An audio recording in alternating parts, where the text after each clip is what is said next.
Hi there, Jason Moser, analyst with Motley Fool One. Thanks again for joining us for another edition of Ask a Fool.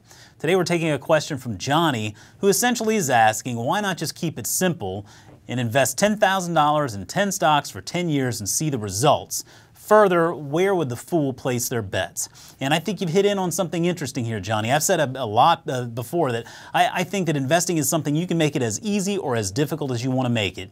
And you can make it super easy by just investing in an index fund and getting on with life, but I suspect you want to beat the market like we do.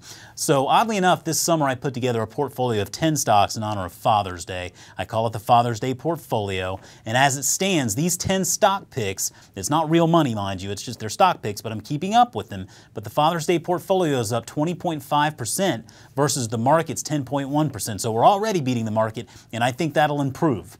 So you can go to the Fool.com homepage and just search Father's Day portfolio, and that'll pull up the article. But my winning pick thus far is Amazon, which is beating the market by 30 percentage points. And I know there are a lot of concerns over the stock's valuation and its astronomical PE ratio, but I don't think this is the best way to look at Amazon, as the power of its retail business model I think is better seen through the measure of its operating cash flow, which is closing in on about $5 billion over the most recent 12 months. Not to mention you have a very driven leader in Jeff Bezos.